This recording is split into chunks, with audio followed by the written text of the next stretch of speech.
Ciao a tutti, benvenuti, ben ritrovati a questo nuovo appuntamento all'insegna del mistero, qui alla scoperta di appunto quelli che sono gli enigmi, i segreti della storia, dell'ufologia e quant'altro, naturalmente a vi svelo un mistero.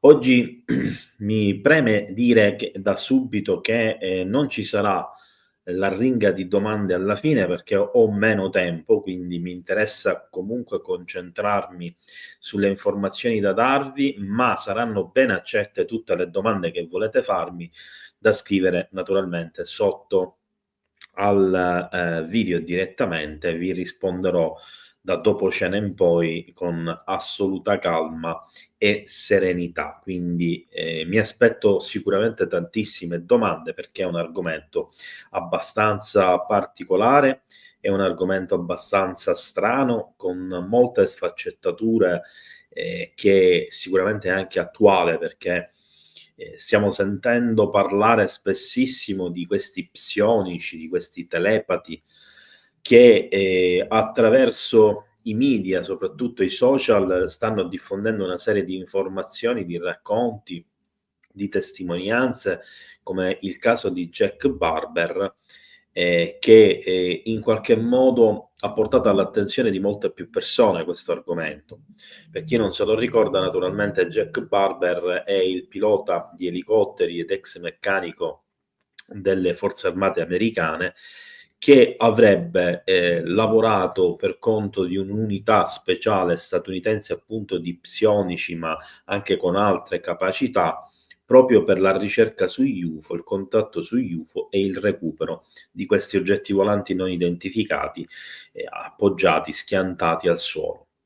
E con le sue affermazioni in qualche modo si è verificata un'escalation di altre persone che hanno cominciato a parlare degli stessi argomenti, che hanno appoggiato la sua testimonianza, alcune delle quali le abbiamo viste qui in corso d'opera, naturalmente in diverse live, in diversi video e quant'altro, dove viene trattato approfonditamente l'argomento e naturalmente le singole notizie una per una. Oggi siamo qui per parlare di un altro aspetto di diciamo questa situazione, di questi argomenti, che è ancora meno conosciuto. Infatti quando parliamo di psionica, parliamo di telepati o persone con delle capacità straordinarie, la prima cosa che ci viene in mente è appunto tutte le serie televisive, i film, e anche i documentari che hanno trattato l'argomento, magari in modo quasi fantascientifico, oppure a livello cinematografico appunto fantascientifico. In realtà sono ormai probabilmente 20 anni che queste informazioni sono di dominio pubblico attraverso il FOIA, quindi il Freedom for Information Act statunitense. Molte di queste documentazioni che riguardano gli studi scientifici, paranormali, parascientifici, eccetera, che si sono verificati negli Stati Uniti, sono diventati assolutamente visibili, consultabili da tutti coloro che fossero interessati, grazie ai documenti che appunto tramite FOIA sono stati rilasciati su richiesta del solito sito interessantissimo, importantissimo, un punto di riferimento dagli Stati Uniti, che è The Black Vault. Nel sito di The Black Vault è possibile scaricare migliaia e migliaia di pagine, si tratta di centinaia di documenti, anzi forse parliamo anche di centinaia di migliaia di pagine. In questi centinaia di documenti si parla un po' di tutti i programmi segreti portati avanti dalle varie agenzie, in particolar modo dalla Central Intelligence Agency, quindi la CIA, la CIA come la conosciamo noi, che parlano di controllo mentale, per esempio, quindi i famosi progetti Monarch e MK Ultra, di cui naturalmente prima o poi faremo un approfondimento qui sul canale. ma si parla anche di tutta una serie di altri programmi, come per esempio lo Stargate, che riguarda il remote viewing, quindi la visione a distanza. E naturalmente ci sono quelli come parte integrante di Immaculate Constellation, del project Kona Blue, eccetera, che hanno visto il coinvolgimento, ce ne saranno tantissimi anche di non dominio pubblico, che coinvolgevano in queste attività particolari, che tra gli obiettivi avevano anche quello di indagare, investigare altre forme di vita extraterrestri, extradimensionali e il fenomeno UFO, e forse andare anche oltre. Ma la cosa che non viene detta in questi documenti, la cosa che non viene discussa in queste testimonianze, è che naturalmente altri paesi al mondo stavano in contemporanea portando avanti questi stessi studi, stavano cercando di sfruttare quelle che erano le questioni paranormali, le questioni ufologiche, misteriche, con il fine ultimo di migliorare le capacità, le prestazioni delle forze armate, delle spie, eccetera, un po' in tutto il mondo. Naturalmente i più conosciuti tra i progetti sono proprio quelli americani. La Cina è oggi considerata all'avanguardia da questo punto di vista anche da parte dei militari e delle spie americane, che sostengono che la CIA è molto più avanti negli studi di metafisica, di paranormale e addirittura nella retroingegneria UFO. Ma negli anni passati c'era un'altra nazione che portava avanti tutti questi studi, queste ricerche in maniera molto meticolosa e molto approfondita, cioè l'URSS, l'Unione Sovietica.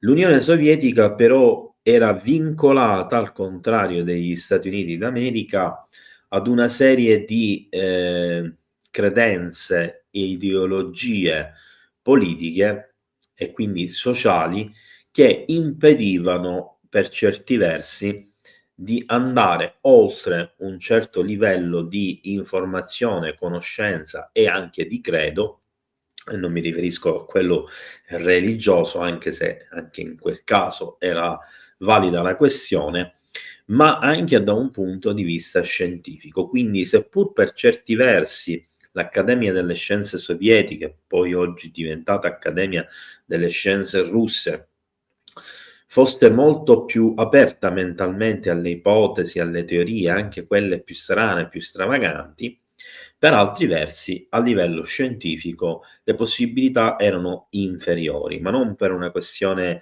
appunto di sviluppo tecnologico, di strutture, anzi da questo punto di vista in Unione Sovietica esistevano addirittura delle vere e proprie città che erano composte solo da edifici di carattere scientifico, e per tantissimi chilometri non era permesso ai civili senza autorizzazione, ma nemmeno ai militari senza autorizzazione, di accedere a queste aree.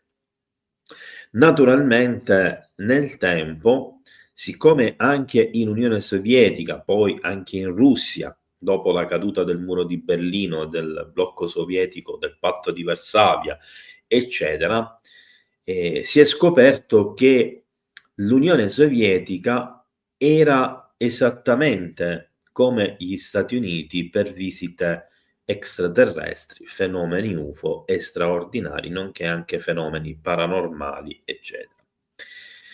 Siamo davanti però a delle differenze fondamentali, come se il fenomeno si manifestasse nei due luoghi in modo più o meno differente. Diciamo che la segretezza maggiore degli Stati Uniti, la difficoltà a far emergere e far discutere di certe informazioni e la riservatezza maggiore della stessa popolazione russa hanno permesso allo Stato di mantenere di più i segreti e di evitare di fare interessare il grande pubblico attraverso i media, i documentari, eccetera, di determinati argomenti, non per censura ma per convenienza. perché quando se ne deve parlare, se ne parla apertamente, forse addirittura anche di più oggi, almeno in Russia, dei paesi occidentali. La Russia investiva molto, quindi l'Unione Sovietica investiva molto in queste sperimentazioni, in questi progetti, eccetera. Ma ad un certo punto si rende conto che seppur avesse un'industria scientifica molto avanzata, molto efficiente, e addirittura per certi versi avessero fatto dei progressi maggiori in molti campi rispetto al nemico statunitense, di fatto si rendono conto di peccare in una cosa. Ma cos'è questo qualcosa?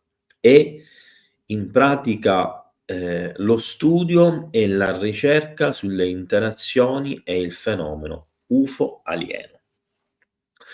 Seppur avessero raccolto, almeno non ufficialmente, e lo avessero poi pubblicato e fatto trapelare dopo la caduta dell'Unione Sovietica attraverso quello che viene chiamato il libretto rosso, che è praticamente sparito dalla circolazione dopo essere apparso in rete alcuni anni fa, dove erano illustrati modelli di UFO discoidale, sigariforme, sferico, eccetera, con cui le forze armate sovietiche erano venute in contatto, ma anche le tipologie di alieni e i luoghi degli eventi straordinari.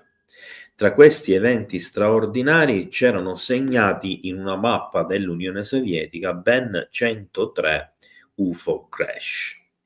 Ricordatevi questa informazione perché non la troverete da nessuna parte ed è una cosa importantissima perché dimostra come di fatto la tecnologia di questi oggetti che noi consideriamo milioni di anni avanti in realtà non sarebbe così evoluta, almeno di alcuni di essi, come ci vogliono far credere.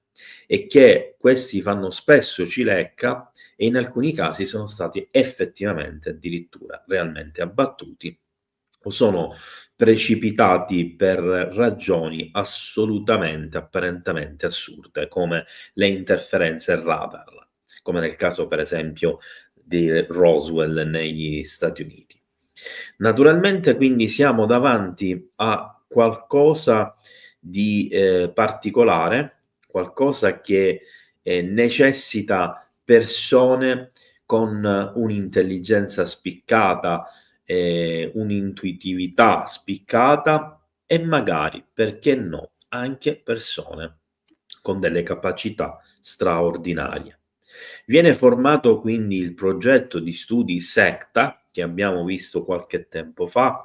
Se ve lo siete perso, c'è anche un articolo significativo e c'è un video, se non erro, che io ho fatto dove ne ho parlato.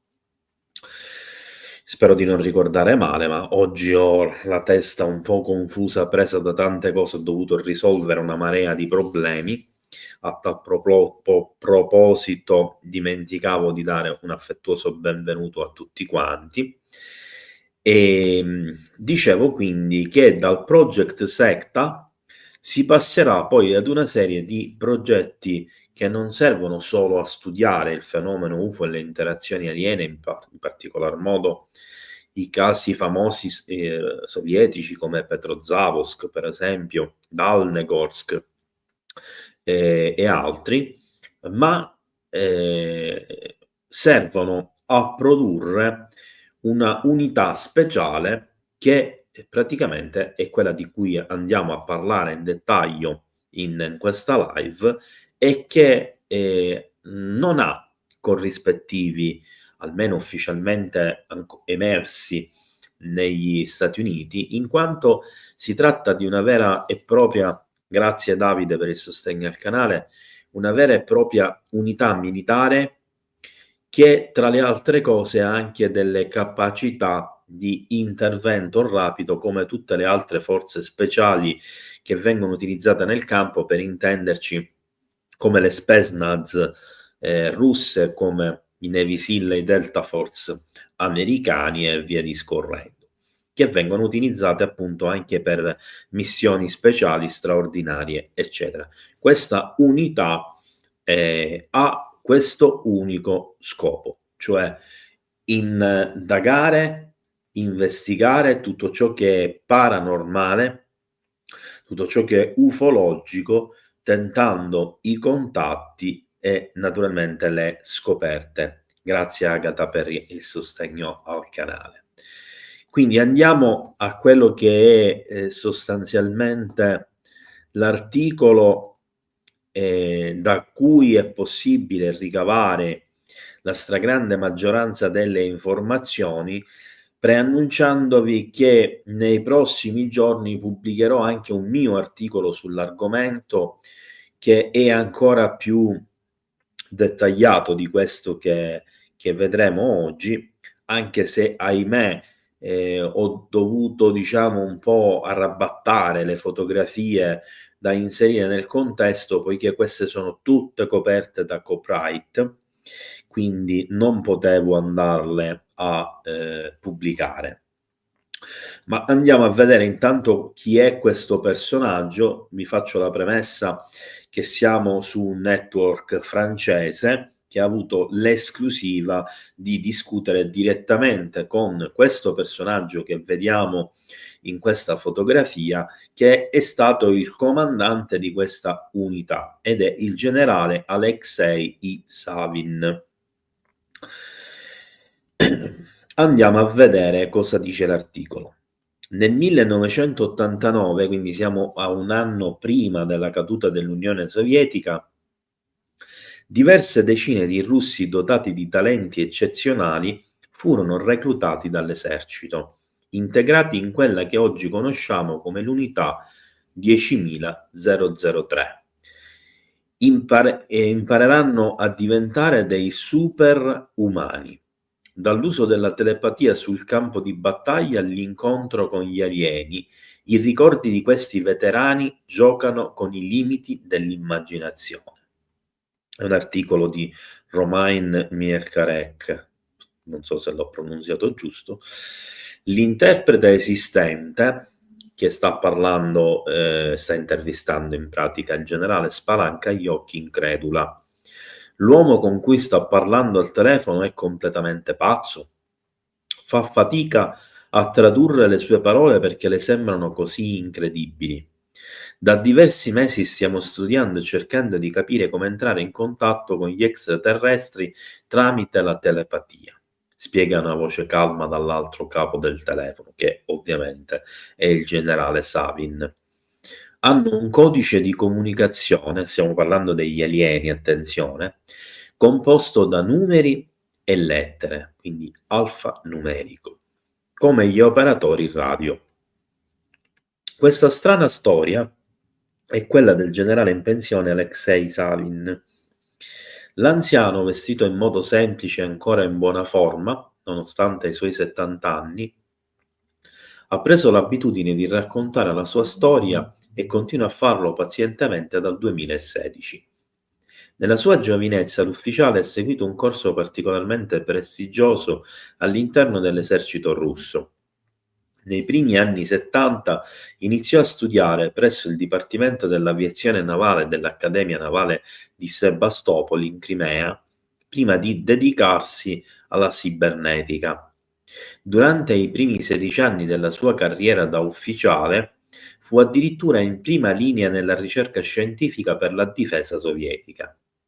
Fino al 1989, anno in cui lo Stato Maggiore dell'Esercito gli affidò una nuova missione, cioè sviluppare un'unità di ricerca e sperimentazione del campo della parapsicologia. I russi vogliono verificare se le straordinarie capacità di certe menti possono essere utilizzate in operazioni militari o missioni di intelligence.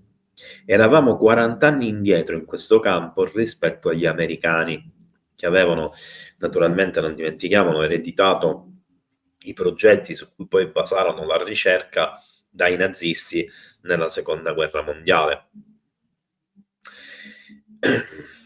Allora, eravamo 40 anni indietro rispetto agli americani perché questo tipo di pratica non era in linea con l'ideologia, come vi dicevo prima, l'ideologia naturalmente comunista. Così abbiamo deciso di creare l'unità 10003.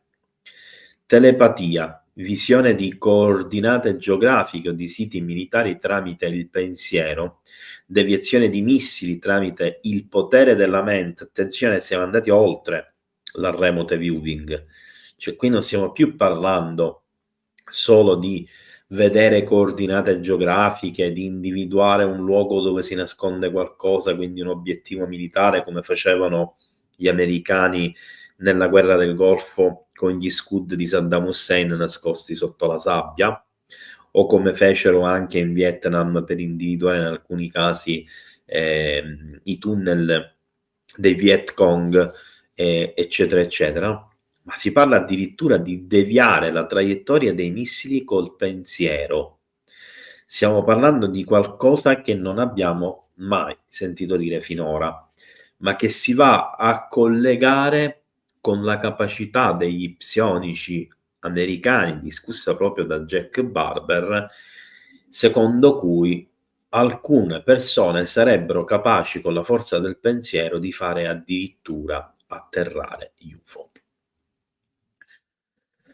Quindi, tramite il potere della mente, previsioni del futuro. Questa è un'altra cosa interessante e nuova. E contatti con gli extraterrestri, i fenomeni studiati da questa brigata molto speciale ricordano molti episodi della celebre serie X-File.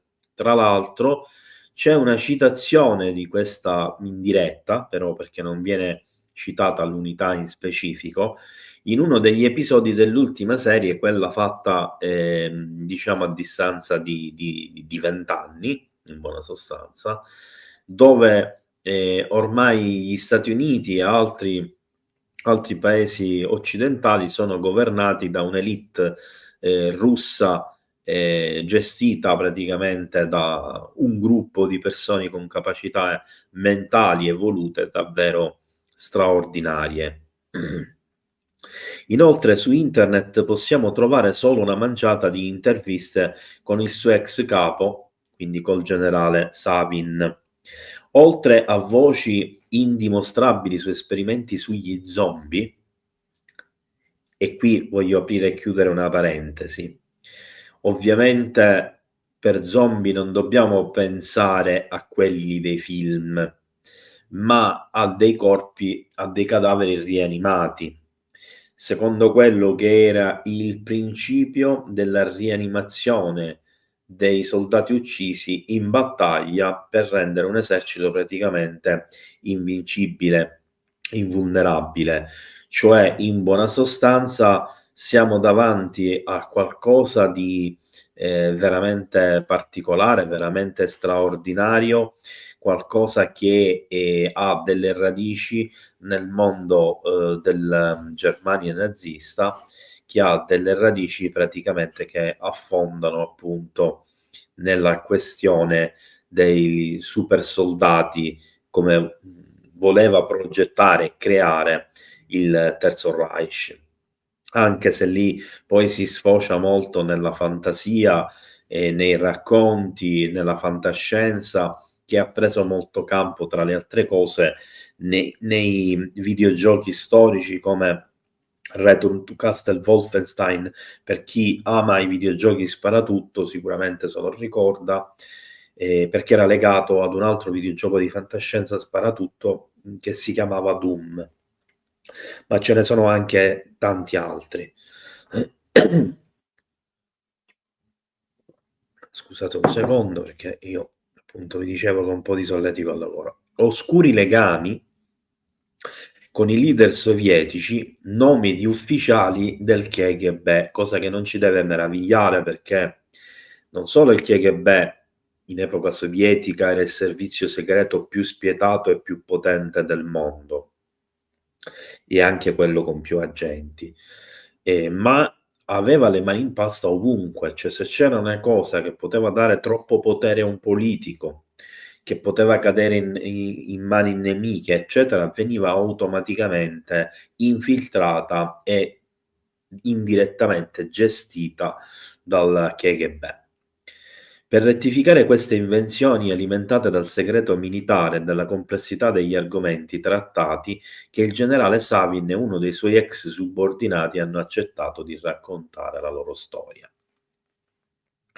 Per sviluppare le straordinarie capacità necessarie alla parapsicologia, l'esercito iniziò a studiare il funzionamento del corpo e della mente in condizioni di estrema concentrazione. Lavoravamo dalle 9 del mattino alle 9 di sera, ricorda Valentina Ivanova Sidorova, che sicuramente ricorderete in quanto è stata una campionessa di scherma, uno dei primi membri dell'unità 10003 addestrata proprio dal KGB. 30 anni dopo mantiene ancora lo stesso regolamento quadrato e mostra con orgoglio le sue medaglie sulla divisa che ormai indossa solo nelle occasioni speciali. Quando l'unità fu fondata, ora la vedremo un attimino, nel 1989, lei aveva solo 35 anni, fu rapidamente sottoposta a un addestramento intensivo in un austero edificio a 2 passi dallo Stato Maggiore delle Forze Armate nel cuore di Mosca.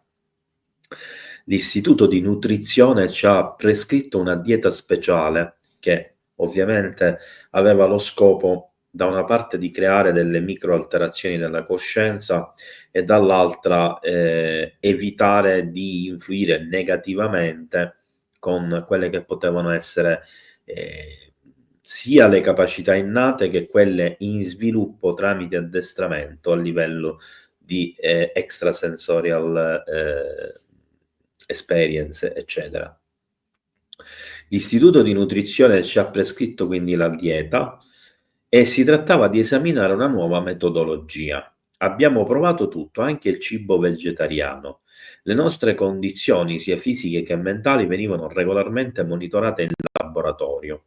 Fin da piccoli, Savin si convinse che le donne possedessero capacità superiori e che fossero in grado di affinare meglio i propri sensi e anche quelli sconosciuti.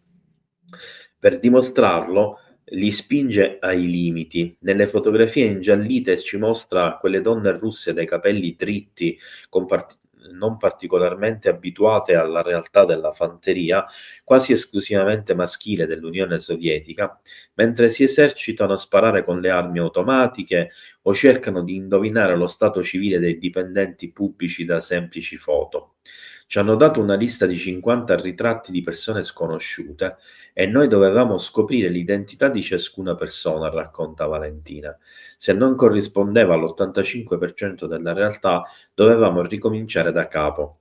Stavamo ottenendo ottimi risultati.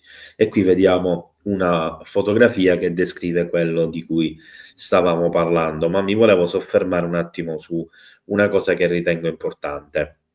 Vengono spinti ai limiti perché è ovvio che quando si va oltre i limiti, che praticamente facciamo i giusti sforzi per poter appunto andare oltre quelle che sono le capacità, le conoscenze, eccetera.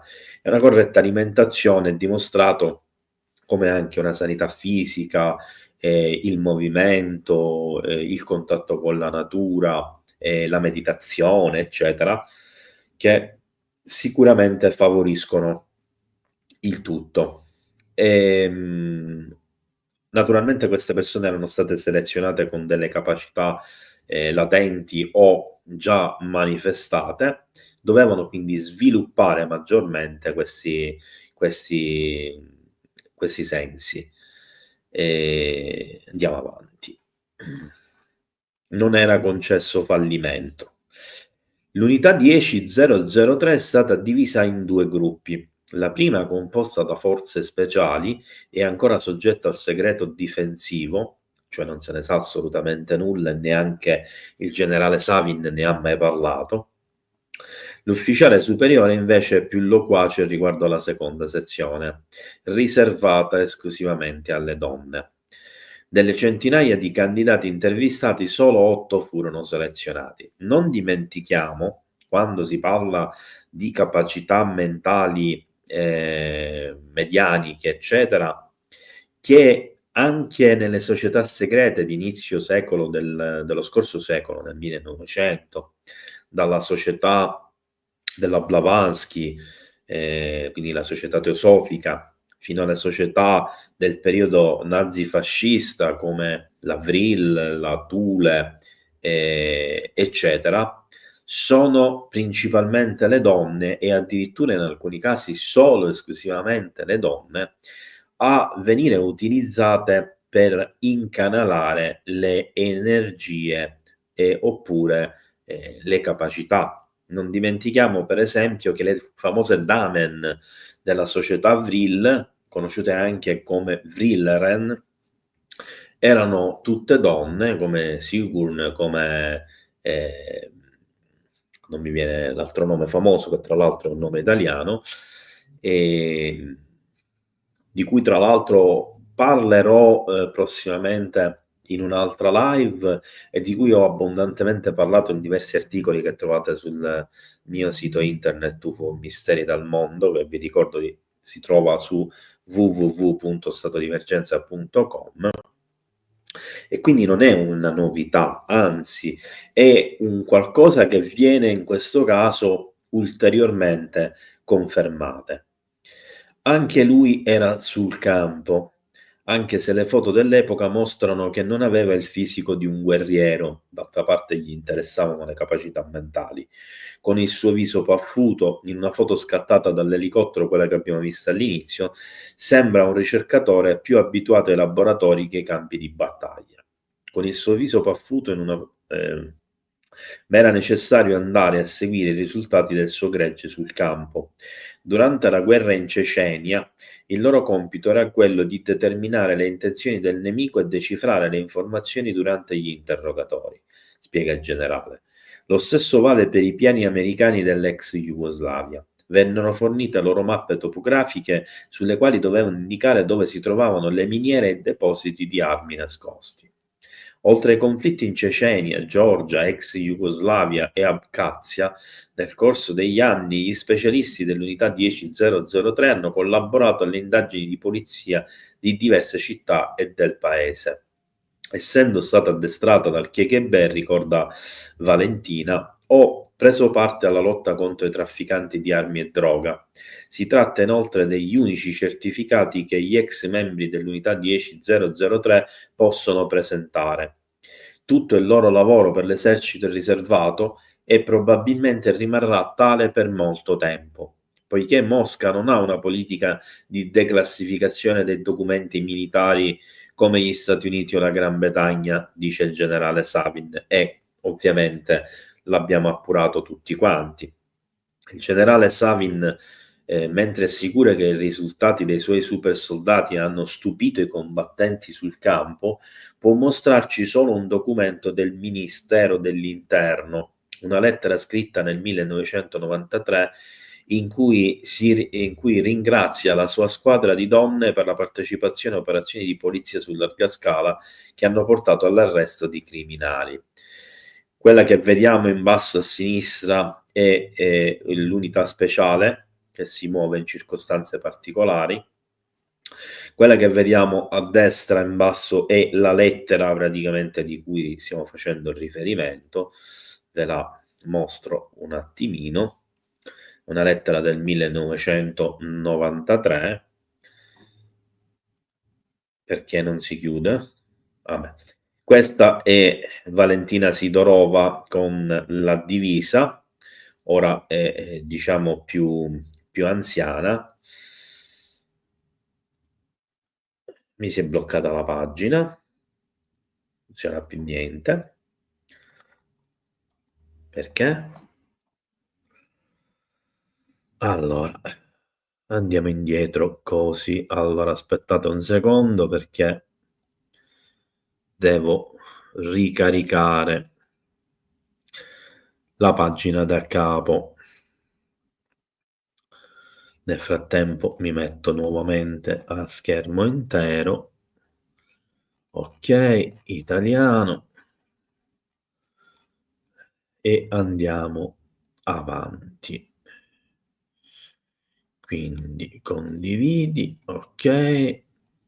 Ci risiamo, perfetto.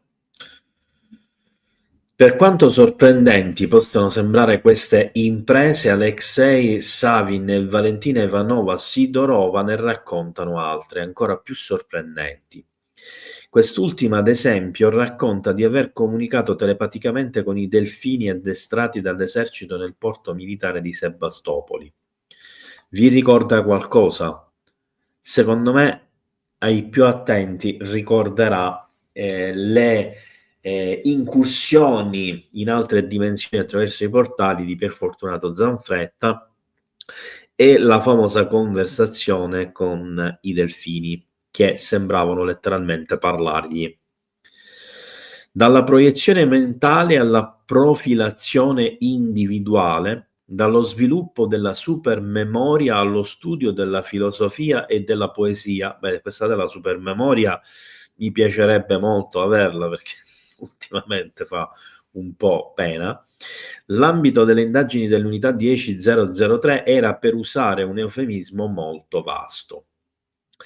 Nella mente del generale queste azioni erano motivate sia da un intimo gusto per la spiritualità, sia da un patriottismo che lo spingeva a servire meglio il suo paese.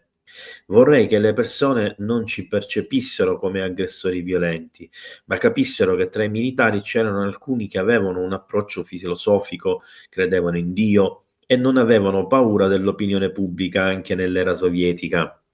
Quindi magari andavano contro il cosiddetto regime. Forse perché sente che la sua fine si sta avvicinando, forse perché desidera davvero condividere ciò che ha osservato. Il sessantenne ha iniziato a mettere su carta i ricordi di una vita sicuramente originale per un ufficiale dell'Armata Rossa. Rivela i ricordi del giovane ricercatore di cibernetica, segnati dai conflitti che hanno dissanguato il suo paese e che hanno forgiato, come per un'intera generazione di russi, il suo fervore amore per la patria. Fervente amore per la patria. Rende inoltre omaggio a coloro che hanno gettato le basi per la svolta fondamentale della sua esistenza. Sottolinea in particolare il ruolo svolto da Vitaly Shabanov, l'ufficiale generale che sarebbe poi diventato vice ministro della difesa per gli armamenti, l'uomo che ebbe l'idea di creare questa cellula paranormale e di affidarla a lui. Un progetto che vide la luce anche grazie a Valentin Pavlov, ultimo primo ministro dell'URSS nel 1989, in qualità di ministro delle finanze, stanziò un bilancio equivalente a 30 milioni di dollari all'unità 10003. Non abbiamo avuto bisogno di convincerlo, assicura Savin. Era una persona molto colta che conosceva molto bene la filosofia. Anche Michail Gorbaciov, ultimo leader del paese prima del crollo nel 1991, fu testimone di una dimostrazione di unità che, a quanto si dice, lo convinse a continuare il lavoro. All'epoca nessuno trovò nulla di sbagliato in queste esperienze straordinarie. Il generale e le sue truppe hanno persino il diritto di mobilitare ingenti risorse umane, 200 ricercatori di alto livello, sotto la direzione di Natalia Bektrereva, una neuroscienziata particolarmente rispettata in Russia. L'esercito requisirà tutti i tipi di specialisti, psichiatri, astrologi, teologi, e attrezeranno diversi laboratori in tutto il paese, moltiplicando le visite per dimostrare il talento del loro nuovo tipo di soldati. Saranno coinvolte anche persone religiose, poiché i metodi dell'unità 10003 si basano in larga parte su un intenso lavoro spirituale. Nel corso delle loro esplorazioni i soldati consulteranno uomini di fede sia appartenenti alla Chiesa ortodossa che all'Islam. Secondo Savin, i musulmani erano ancora più aperti dei cristiani sull'argomento, almeno all'inizio. Tuttavia, buona parte delle sue memorie si disperde in poesie incomprensibili e lunghe digressioni sulla natura dell'anima o sui legami tra religione e natura. Ho capito, cerca di spiegare che le persone che possiedono questa conoscenza sviluppano una certa forza mentale, un potere su se stesse, ma anche su coloro che le circondano. Era quindi importante accrescere il loro senso di responsabilità affinché si considerassero cittadini di questo pianeta. In pratica che non subissero un processo di autoalienazione. Promuovendo questo approccio spirituale, i russi rinunciarono all'uso di droghe per stimolare il cervello, a differenza di esperimenti analoghi condotti nella seconda metà del XX secolo dalla Central Intelligence Agency americana, come raccontano numerose incredibili testimonianze. Tra i più famosi c'è quello di Leonard Lynn Buchanan, che nel suo libro Il settimo senso spiega come una squadra dell'esercito americano di cui faceva parte riuscì a proiettare la propria mente attraverso il tempo e lo spazio per spiare le installazioni nemiche. Afferma inoltre che i russi e cinesi fecero la stessa cosa e che in quanto spy erano in grado di percepirsi a vicenda. A quel tempo gli Stati Uniti stavano investendo molti soldi nel campo della parapsicologia, mentre la CIA si concentrava principalmente sulla possibilità di condizionamenti della mente attraverso l'ipnosi e l'uso di droghe. L'aeronautica militare statunitense studiava principalmente il fenomeno degli UFO. Molti di questi soldati cavi e raccontarono dettagliatamente le loro avventure attraverso storie una più folle dell'altra. Tanti lavori ed esperimenti dai risultati casuali e particolarmente controversi, tutti abbandonati a priori. Per quanto riguarda il lavoro dell'unità 10003 era abbastanza importante da preoccupare l'esercito americano. Come prova vediamo una pagina di un rapporto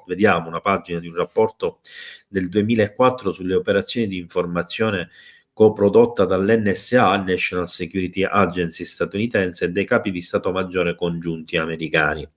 Tra le altre organizzazioni impegnate in attività cognitive e informative, l'unità militare 10003, che studia l'occulto e il misticismo, si dice abbia padroneggiato le tecniche di reclutamento e di lavaggio del cervello degli individui destinati alle operazioni psicologiche. In pratica avevano imparato il modo di condizionare le persone avversarie con le analoghe capacità, fino a reclutarle. Il documento menziona anche la presenza di astrologi presso il Ministero della Difesa russo per prevenire trappole o tentativi di infiltrazione di specialisti addestrati e deviare missili con il pensiero. Non mi chiedete cosa c'entrano gli astrologi, perché non ne ho la più pallida idea. Tante attività che dipendevano direttamente dal comando del generale Savin. Quando l'unità 10003 chiuse i battenti nel 2004, il suo posto fu preso da un laboratorio più piccolo presso l'Accademia Aeronautica, sulla carta più piccolo, ovviamente. Se si sa dove si trova vuol dire che ce ne saranno altri ben nascosti. Ma nel 2012 anche questa istituzione ha cessato le sue attività a seguito di un enorme scandalo di corruzione. Della serie hanno tolto di mezzo le persone scomode e hanno reso tutto più segreto per questioni strategiche. Gli studenti aviatori vengono trasferiti a Voronezh, località guarda caso importante anche per i fenomeni UFO nel passato e nel presente, a 500 km dalla capitale, troppo lontano da Mosca perché i ricercatori coinvolti nella ricerca parapsicologica possano recarsi lì. Anche questo mi sembra un ragionamento molto limitato. Non dimentichiamo che nell'area 51 americana arrivano aerei che scaricano le persone nell'aeroporto civile più vicino, da cui poi vengono caricati su aerei e su pullman per andare proprio nell'area 51. Quindi secondo me non sussiste questo problema. Tuttavia abbiamo continuato a collaborare con alcuni gruppi, in particolare nell'intelligence, perché le autorità e alcuni ministri avevano compreso l'importanza del nostro lavoro, affermò il generale Savin, come per rassicurarsi. E queste praticamente sono alcune delle persone che lavoravano al progetto. E questo tra la donna bionda e la donna rossa è il generale Savin, che effettivamente non ha un aspetto da super soldato. In Russia, come altrove, nessuno dà molto credito alla ricerca paranormale. Un ufficiale russo attualmente di stanza presso l'ambasciata a Parigi conferma il suo scetticismo sull'argomento. Quando ero all'Accademia Militare c'erano molti libri sull'argomento e in Cecenia avrebbero proposto una soluzione di questo tipo, ma il ministero ha preferito le bombe. Penso anche che un missile sia più efficace. Per Valentina Sidorova, che nel frattempo ha lavorato nel Dipartimento delle Risorse Umane di una banca, dove sostiene che le sue doti le hanno permesso di valutare rapidamente il potenziale dei candidati, le ragioni per cui ha abbandonato l'unità 10003 sono ben altre. All'epoca ci è stato chiesto di stilare i profili di alcuni alti funzionari. Nonostante il nostro rifiuto, i nostri superiori insistettero promettendo di mantenere il segreto. Ma alla fine tutto venne svelato e i risultati poco lusinghieri a cui arrivammo non piacquero molto alle autorità. Costretti a far fronte a questa nuova situazione e ad adattarsi alla liberalizzazione economica della Russia, il generale Savin e l'agente Sidorova fondarono una propria compagnia per far progredire l'umanità e soddisfare le sue ricerche spirituali. Dal 2009 organizzano quasi ogni fine settimana seminari introduttivi sui poteri dei super soldati al costo di 12.000 rubli, appena 160 franchi svizzeri. Hanno già seguito più di 6.000 volontari, racconta Valentina. Devo sottolineare tuttavia che questa metodologia funziona solo in russo. I pochi candidati stranieri che abbiamo cercato di formare non hanno ottenuto grandi risultati. Per quello, forse perché questa tecnica sviluppata in Russia utilizza la metafora, una figura retorica molto comune nella lingua russa. Allora, naturalmente non ci sono in questo articolo altri dettagli, ma prima di arrivare alla conclusione, ricordandovi ancora una volta che oggi praticamente risponderò alle domande che scriverete sotto al video, non ci sarà lo spazio per le domande alla fine della discussione. L'unità 10003 è stata importante anche per gli studi sul fenomeno UFO e il fenomeno di remote viewing, come abbiamo visto. Da questo punto di vista le informazioni sono pressoché zero, non sono state rilasciate informazioni. Questo ci induce a sostenere due cose importanti. Punto primo, l'unità è effettivamente ancora attiva, perché se l'unità non fosse più attiva, per quanto nella politica russa non ci sia quella della disclosure, in realtà era probabile che chi aveva cominciato come la Sidorova e come il generale a parlare di questi argomenti probabilmente ne avrebbe quantomeno fatto cenno. Per quanto riguarda la visione a distanza, è chiaro che lo sviluppo di individuazione di persone, di bunker, di luoghi, di miniere, quindi anche di posti difficili da raggiungere perché sottoterra, ricorda il progetto Stargate statunitense e quindi possiamo dire che è logico che abbia portato anche ad una visione a distanza in altre dimensioni, in altri pianeti e quindi a un contatto extraterrestre. In effetti, facendo altre ricerche che ho riportato, seppur in piccola parte, nell'articolo di prossima uscita, è emerso che sicuramente anche l'unità russa sovietica sarebbe entrata in contatto con alcune intelligenze artificiali, esattamente come fecero Ingo Swann e altri personaggi del Project Stargate statunitense della CIA. Inoltre si parla di capacità psioniche e tra queste in particolar modo uno sviluppo di telecinesi e di telepatia e di conseguenza attraverso la telepatia, la psionica, probabilmente quello che abbiamo sentito discutere come diciamo la capacità di indottrinare addirittura gli agenti nemici con pari capacità e di reclutarli e ci indica che forse gli studi, le scoperte che loro riuscirono a portare avanti erano addirittura superiori a quelli statunitensi. È logico pensare quindi che, avendo sviluppato una forte remote viewing, seppur la conosciamo pochissimo, in realtà questa sarebbe stata utilizzata, questo è stato detto, in almeno 4-5 conflitti in cui la Russia è stata coinvolta. Di fatto il passaggio alla comunicazione con gli oggetti volanti non identificati è davvero immediato, perché se avevano la capacità di trovare e comunicare con extraterrestri, esseri addirittura extradimensionali, naturalmente non vedo la difficoltà nel farlo anche con gli UFO, che secondo me è anche un gradino più in basso rispetto al livello di difficoltà di quello degli extraterrestri e sicuramente degli extradimensionali. Non si fa cenno in alcun caso di una psionica come quella ufficializzata tra virgolette nelle dichiarazioni di Jacob Barber, riguardo alla possibilità addirittura di interagire financo far atterrare gli UFO. Ma abbiamo letto, e dobbiamo leggere tra le righe naturalmente, abbiamo letto che si tentava di sviluppare delle capacità per deviare i missili nemici.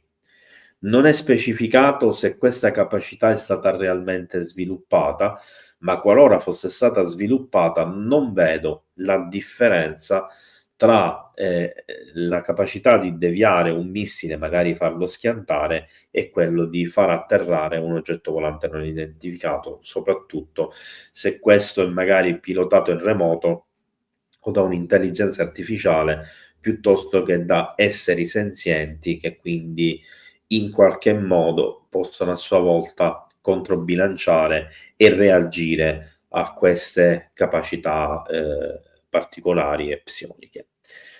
E con questo io naturalmente ho concluso, vi invito alla fine della live di mettere le vostre domande direttamente sotto al video. Vi faccio le scuse se oggi non mi posso trattenere, ma ho altre cose importanti da fare, però sarà un mio piacere rispondere naturalmente a tutte le domande come ho sempre fatto, ma in modo scritto, naturalmente più sintetico. Vi ricordo che domani alle 18:30 c'è la live del giovedì, l'ora del mistero. Affronteremo il caso di abduction del cinese, abduction presunta, perché in realtà è un mistero ancora aperto, che doveva andare in live la scorsa settimana e che è stato rimandato per cause di forza maggiore. Vi comunico anche che la live di venerdì sera con la Gigal è un punto interrogativo, sto ancora aspettando di avere una sua risposta. Nell'eventualità non ci dovesse essere una risposta, quindi non riesco a mettermi in comunicazione con lei, non ricevo la conferma e siamo costretti a rimandare, insomma, per quale sia la ragione non importa, la live andrà comunque in onda e naturalmente me ne occuperò io e tratterò un altro argomento che entro domani sera sarà ovviamente disponibile e visibile qui sul canale. Buon proseguimento a tutti, grazie di essere stati qui con me, un grazie a tutti i moderatori e a Bruno. Ci vediamo domani e a più tardi con le vostre domande. Ciao a tutti, buona cena e una buona serata.